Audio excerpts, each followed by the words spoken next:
ঢাকার দোহার ও নবাবগঞ্জের মানুষের মাঝে এখনও এক পরিচিত নাম শিবরামপুর হাট।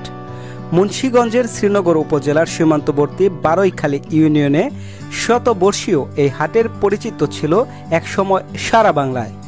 বাংলাদেশের অন্যতম বড় বড় পাইকারি হাটগুলোর মধ্যে এটি ছিল, যেখানে কোটি কোটি টাকার তাঁতের লুঙ্গি ও সুতা বিক্রি হতো প্রতি হাটবারে। আজ কালের বিবর্তনে হারিয়ে গেছে সেই জৌলুস, হারিয়ে গেছে সেই কোলাহল। তবে এখনও টিকে আছে একটি ঘ্রাণ, কাঠের ঘ্রাণ। হাটের এক প্রান্ত জুড়ে লম্বা লম্বা সারি করে সাজানো যেন প্রকৃতির নির্মল শিল্পকর্ম। বরিশালের বিশাল কাঠের গুঁড়ি এখানে এসে দাঁড়ায় সাপ্তাহিক ক্রেতাদের সামনে। এখান থেকেই তৈরি হয় ঘরবাড়ি, দরজা, জানালা, এমনকি নৌকা। বর্ষার মৌসুম এলেই এখানে বসে নৌকা কেনা বেচার হাট। আড়িয়াল বিল কেন্দ্রিক জনপদে এখনও নৌকার কদর আছে বলে এই ঐতিহ্য আজও টিকে আছে। হাটের আশেপাশে এখন আর আগের মতো টিনের ছাউনির দোকান নেই, অনেকটাই ভাঙা, ফাঁকা। তবে প্রতি শনিবার সকালে শুরু হয় মানুষের আনাগোনা, দোকানিদের প্রস্তুতি। বিক্রি হয় চাল, ডাল, পেঁয়াজ, রসুন, সবজি, জামাকাপড়, কামারের তৈরি দা, ছুরি, গাছের চারা, এমনকি নানা রকম মিষ্টি আর গ্রামীণ খাবার। তিন পুরুষের ব্যবসা, তিন পুরুষ। আমার দাদাই করছে, আমার বাপে করছে, আমি করতেছি। আপনি শুধু বাতি বিক্রি করতেছেন? হ্যাঁ, বাতি শুধু বাতি বিক্রি হ্যাঁ, করেন? বাতি। আচ্ছা। এই চাচা, দোকানগুলোর এই অবস্থা কেন? আপনার দোকানটা ভালো। ওখানে আগে আসলে লুঙ্গির হাট, যেমন যে কারিকর, ওই দেশের লুঙ্গির, ওই তাঁতের লুঙ্গি বিক্রি হইতো। ওই শিল্পটা আর কি মনে করেন পড়ে যাও না, যে আপনার পাবনার লুঙ্গিটা বাইরে গেল পর, যেমন এই শিবরামপুরের মার খেয়ে গেল। মার খাওয়া যাওয়ার পরে যেমন যে অনেক কাঠ আর হলো আপনার এই আনাজ তরকারি, এই দুইটাই আর কি বেশি।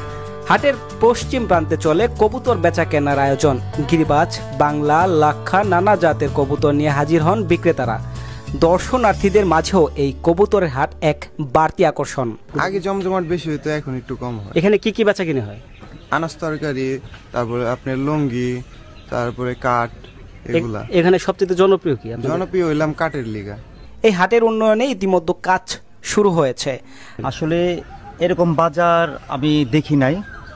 মানে শিবরামপুরের যে বাজারটার কথা শুনছি অনেক, যেখানে লুঙ্গি পাওয়া যায়, যারা পাইকারি আছে, যারা ঢাকা শহরের দোকানদার আছেন, তারা এখান থেকে নেওয়া যেত। আজকে আমি প্রথম এ বাজারে আসলাম, আইসে দেখলাম যে আমি প্রথমে মনে করছি যে পরিত্যক্ত অবস্থা রয়েছে, মানে বাজার টাজার এরকম নাই।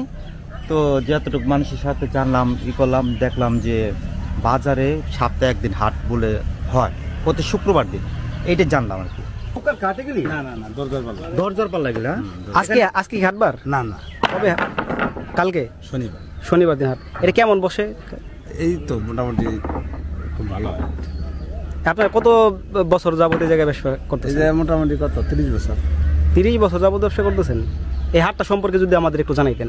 হাটটা তো আমার বাপ দাদার আমলে, তখন আমার জন্ম হয় না, তা আমার জন্মের অনেক আগে, স্বাধীনের আগে হাট বেশি পাওয়া যায়। সবচেয়ে কাঠ আর লুঙ্গি। ওখানে দেখলাম দোকানের এগুলো এলোমেলো, আপনার নাই। হ্যাঁ, নাই কেন আগের তাতে নাই। আগের যে ছিল শনিবার দিন গাইলে মনে করেন শুক্রবারে বিকেল আইলে আর গমগমা দেখতেন, কিন্তু এখন বর্তমানে সেটা নাই। লুঙ্গি কমেছে, কিন্তু কাঠ ঠিক আছে। শিবরামপুর হাট এটা শুধু একটি বাজার নয়, এটি আমাদের শেকড়, আমাদের ইতিহাস, এক টুকরা ঐতিহ্য যা হারায়নি, শুধু অপেক্ষা করছে আবার জেগে ওঠার। প্রিয় দর্শক, আমাদের ভিডিওগুলো যদি আপনাদের ভালো লেগে থাকে তবে অবশ্যই আমাদের সাথে লাইক, কমেন্ট, শেয়ার করে যুক্ত থাকবেন। সবাইকে ধন্যবাদ। আল্লাহ হাফেজ।